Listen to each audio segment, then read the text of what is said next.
Welcome to This Explainer. Today, we're unpacking a truly fascinating, deeply grim dark fable that's heavily steeped in Nietzschean philosophy and philology. We're talking about a story called The Alchemical Descent into the Vault of Hidden Truths. But, this isn't just your standard dark fantasy tale. It's actually a profound allegorical roadmap of the psychological evolution of the human mind. We're going to explore the absolute terrifying depths we have to reach to truly understand ourselves, moving way past our fragile egos and surface level virtues. To really set the stage here, I want you to feel the tension of this narrative right out of the gate.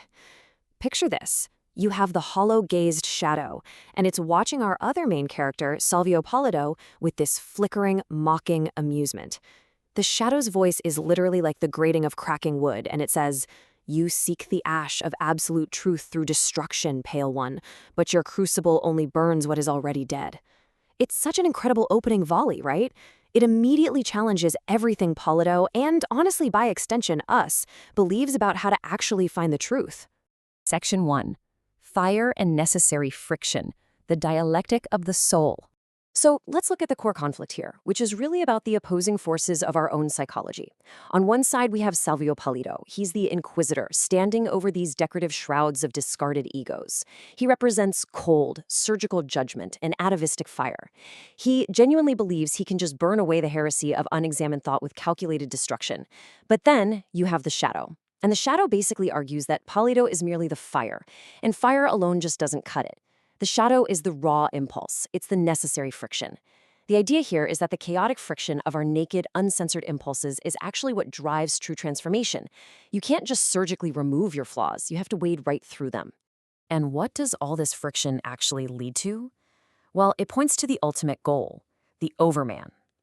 To truly ignite this state, the shadow claims we absolutely must descend into the quote-unquote evil of that raw, naked impulse. We have to go down into the primordial rot, the brutal, basic parts of ourselves that language and society haven't quite learned to mask as just survival yet. According to the shadow, this terrifying descent into our own mental silence is literally the only way to achieve psychological alchemy. Moving on to Section 2, Barriers to Absolute Truth, the Parables of the Shadowy Forest. Okay, so as we follow the shadow's physical descent through this shadowy forest, it encounters these cautionary archetypes. They basically form a roadmap of the psychological traps we all fall into. First up is the sorcerer, whose whole thing is performative grief, which creates this massive psychological barrier of completely avoiding the starry abyss of true self-discovery. Then you have the beast, who hoards his own injuries, trapping himself in structural guilt. And finally, the soothsayer, who offers up a literal poison to drink, resulting in total despair. These aren't just cool fantasy monsters. They're stages of stagnation that stop our psychological evolution dead in its tracks. Let's actually zoom in on those first two, because the contrast between the sorcerer and the beast is absolutely crucial. The sorcerer wears the mimic's crown.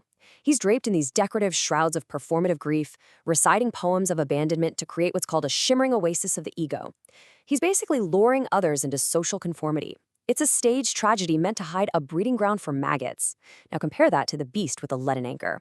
The beast is literally chained to a beautifully forged iron anchor in a dark bay, and he refuses to haul it up even after the storm has passed. He's totally enamored by the dramatic weight of his own grief, hoarding injuries like a dragon hoards gold. He prefers this velvet cage of safe sorrow over the terrifying effort of joy. So both are trapped, right? But one is trapped by a fake social performance, and the other by the heavy, structural weight of his own secret guilt. All right, Section 3, the wine of total despair, mutations in the mist.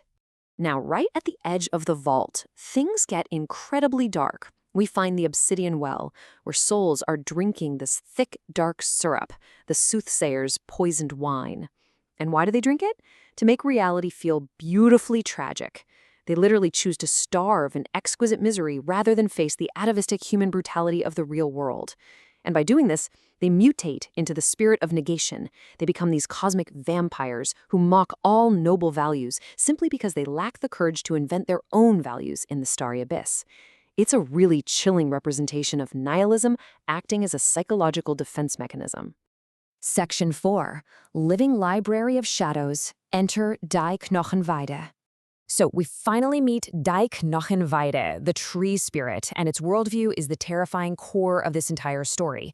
It doesn't care about shiny dirt like gold or the slow crawl of mortal years. It's been busy writing down the deeply cynical knowledge of kings who orchestrate plagues and wolves wearing silk crowns. For the tree spirit, all grand human endeavors eventually collapse into ash and shame. Altruism? That's just a polite mask worn over a deep well of greed.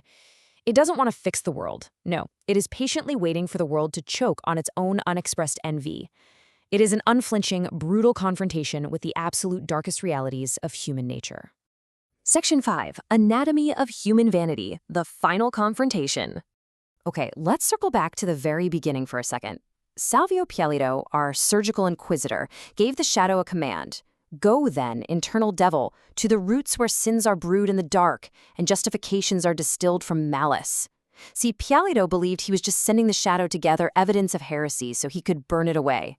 Pialito represents our human vanity, this naive belief that our conscious, rational minds can just neatly excise our dark impulses through pure, fiery judgment. But then, you contrast Pialito's fiery judgment with the chilling revolution from Die Knochenweide. The tree spirit says, "Speak your currency of sin. Feed my roots with the unvarnished malice. Only the raw bitterness of the truth shall open the pitch-black vault." It proves Pialito was totally wrong. It's not pure fire or judgment that unlocks the gears of power and self-knowledge. It's total cynicism. It's embracing the agonizing, unvarnished malice we all secretly carry. That currency of sin is literally the only thing that opens the vault of hidden truths. Finally, Section 6, Stages of Psychological Evolution, the Path to the Overman. So, what does this all mean for us? Well, this whole allegorical journey maps perfectly to our own psychological evolution. Step 1 is Polydos's initial judgment. We all start out trying to surgically remove our flaws because we fear the heresy of unexamined thought. Step 2 is the shadow's descent. We realize we have to move past the performative grief of our inner sorcerer and the secret guilt of our inner beast to actually confront our naked impulses. And step 3 is the vault. True psychological understanding isn't about being perfectly good. It's about trading our most agonizing, bitter truths for deep self-knowledge. It's about accepting the raw bitterness of exactly who we are to finally reach that state of the overman. Which brings us to our final, vital question for you today.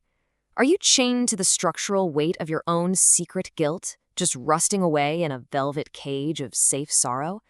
Or do you actually have the courage to look past the performance, face the unvarnished malice of your own hidden vault, and invent your own values in the starry abyss?